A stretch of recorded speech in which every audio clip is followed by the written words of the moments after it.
حضور نبی کریم رؤوف الرحیم صلی اللہ علیہ وآلہ وسلم کی برکات کا ظہور یوں تو آپ کی ولادت باسعادت سے پہلے ہی شروع ہو گیا تھا، سبحان اللہ، واہ، لیکن جب آپ صلی اللہ تعالیٰ علیہ وآلہ وسلم دنیا میں تشریف لائے تو اس میں مزید اضافہ ہو گیا۔ واہ، آپ صلی اللہ علیہ وآلہ وسلم کی رضائی والدہ حضرت سیدتنا حلیمہ سعدیہ رضی اللہ تعالیٰ عنہ فرماتی ہیں کہ جب میں حضور نبی کریم صلی اللہ علیہ وآلہ وسلم کو اپنے گھر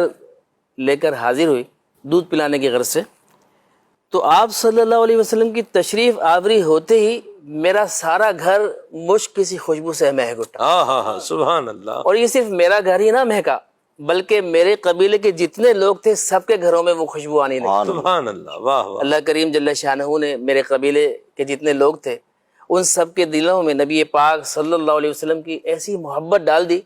سب کے سب آپ کے دیوانے ہو گئے، ایسے دیوانے ہو گئے کہ اب اگر اس قبیلے کے اندر کوئی شخص بیمار ہوتا،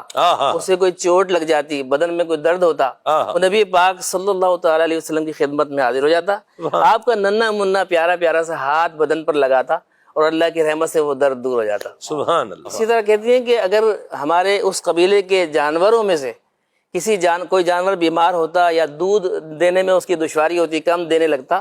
تو وہ اپنے جانور کو سرکار علیہ الصلوۃ والسلام کے پاس لے کر حاضر ہوتے، آپ کا پیارا پیارا ننھا منا ہاتھ اس جانور پر پھیرتے اور وہ جانور فربا ہو جاتا، دودھ دینے لگ جاتا۔ سبحان اللہ، جب نبی کریم صلی اللہ تعالیٰ علیہ وآلہ وسلم کی والدہ ماجدہ سیدہ آمنہ رضی اللہ تعالیٰ عنہ اور آپ کے دادا جان عبد المطلب کا وصال ہو گیا تو آپ صلی اللہ علیہ وسلم اپنے چچا ابو طالب کی پرورش میں آ گئے۔ اس وقت عرب شریف میں ایک زبردست قحط پڑا، ایسی خشک سالی ہوئی کہ سرزمین عرب بالکل خشک ہو گئی، جنگل سارے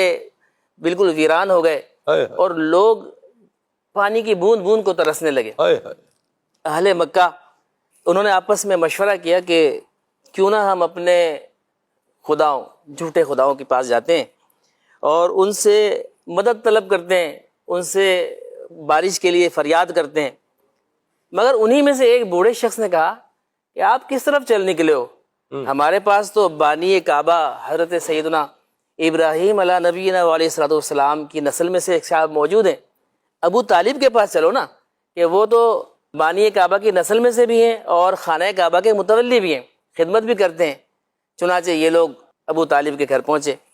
اور عرض کرنے لگے، اے ابو طالب، عرب کی سرزمین پر قحط کی وجہ سے جو ہے بہت زیادہ خشک سالی ہو گئی ہے، جنگل ہمارے بالکل ویران ہو گئے ہیں، انسان جانور پرندے پانی کی بوند بوند کو ترس گئے ہیں، آپ دعا کریں کہ بارش برسے اور ہماری یہ مشکل آسان ہو جائے۔ ابو طالب پر سرداران قریش کی اس بات کا بڑا گہرا اثر ہوا اور وہ نبی کریم رؤوف الرحیم صلی اللہ علیہ وآلہ وسلم کو لے کر حرم کعبہ کی طرف چلے اور یہاں لا کر پیارے آقا مدینے والے مصطفیٰ صلی اللہ علیہ وسلم کو کعبہ مکرمہ کی دیوار سے ٹیک لگا کر بٹھا دیا اور خود دعا میں مشغول ہو گئے۔